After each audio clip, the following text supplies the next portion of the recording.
Super Typhoon Mawar, also is going to be known as Betty in the Philippines, as it enters the Philippine area of responsibility, is still a powerful Category 5 super typhoon out here. I'm meteorologist Robert Spetta. Let's talk about the storm and where the track is headed, because we are still watching this very closely. But first off, let's just take a look at the satellite imagery, because my goodness, this is, if you open up the synoptic meteorology book and it said, super typhoon, Category 5 hurricane, this is a picture you would see. It is that classic buzz saw shape, and you just have that outflow going to the north, those inflow bands on all sides of the storm. You starting to see a little bit of shear acting on it towards the northwest, but it is minimal, and compared to the fact that this is one of the strongest storms in a few years out here in the western Pacific, and the strongest storm since May, in the month of May, since the 70s. I'll get to that in a second, but take a look at the pressure right now, down to 905 hectopascals according to JMA. JMA is usually conservative too. JTWC even has it below 900. My goodness, just take a look at this. That is a little close-up satellite imagery on that inner eye where, somebody pointed this out. The winds inside that inner eye wall, based on the analysis from JMA, is about the equivalent of an EF3 to EF4 tornado. Gives you an idea of just how strong it is. Pressure down to 905 hectopascals. Strongest storm since Chansu in 2021. It's actually pretty amazing how many storms we do have that get the pressure that low in the Western Pacific. In fact, every year since 2017, we've had one out here. Meanwhile, second strongest storm ever in the month of May, which this storm, Amy, in 1971, actually had hurricane hunters or typhoon hunters fly into it, which makes you think. And this is not only with this storm, but a lot of storms in the Western Pacific here. You imagine how much stronger they would be analyzed if we had those C-130s that they have out here in the Atlantic flying into these storms. There's that track pulling away towards the west-northwest.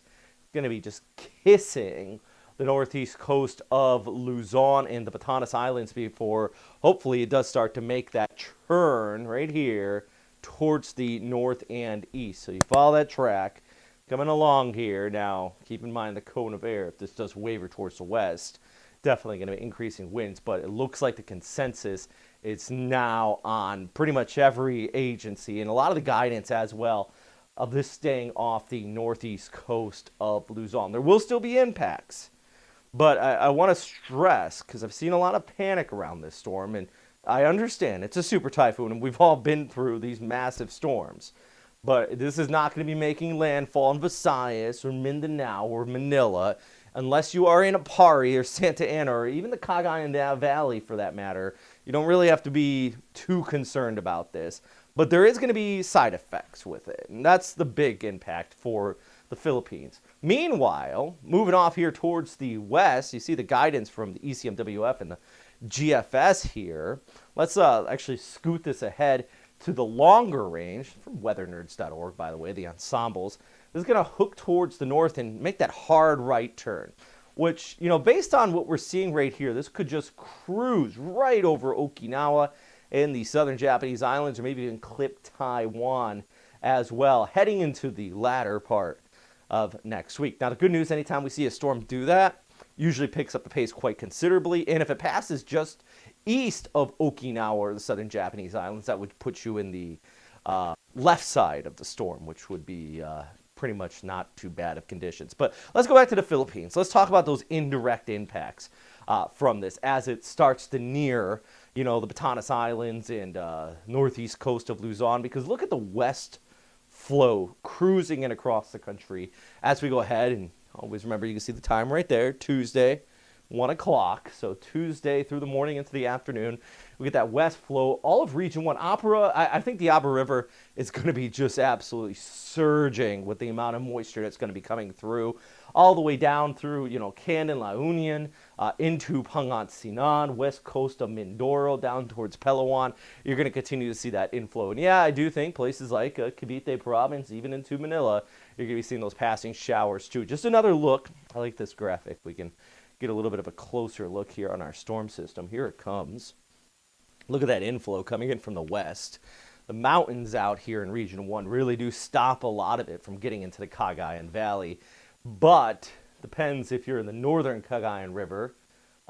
Yeah, that's where you probably still see those tropical storm strength conditions, especially in the northern coast of that all coming ashore. But those, those super typhoon conditions should remain offshore. We're really worried about that enhanced habagat and that threat of flooding and maybe even some landslides in a few of these areas as this storm kicks off there. Here's a look at the broader picture as this rounds the high pressure, migratory high back over Japan. It is slowly ridging. And here comes our front, our little trough kind of digging in out of southeast China. That's the thing we're really watching because that's the hook. And it all depends on the timing with that. And right now, it does look like there's our hook kind of coming down. It's going to sandwich our storm and try to pull it towards the north and east. Here's the caveat.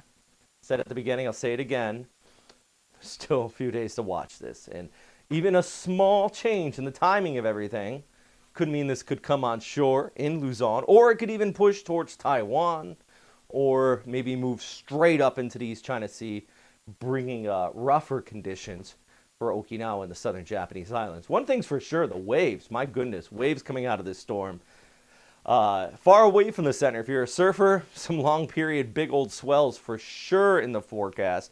Watch out for those rip currents, though. It's going to be dangerous. All right, so before the arrival of this storm, and you should do this. You should always just have stuff like this ready to go.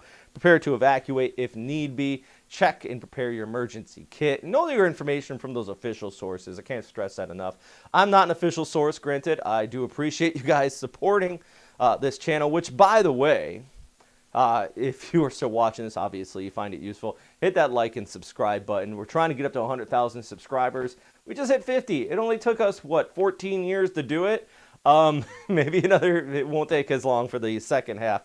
But once we get verified, we won't get buried so much during these storms, because right now we're definitely buried by, the news stations and stuff once they start picking these up, and it gets a little tough, So it would be nice to get verified. And also, big thanks for everybody on Patreon who continues to support this channel as well. The goal is to get, these graphics better, get more information out there, and just, make it more reliable. Not even just more reliable, but easier to get this information.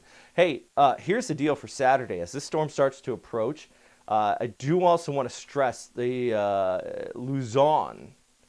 At least on Saturday here, it's actually going to be pretty dry. The calm before the storm. Sunday into Monday, that's when rain and wind really does start to pick up. So, yeah, we're going to watch this. Number one thing, of course, as always, is stay safe out there, friends. I hope you're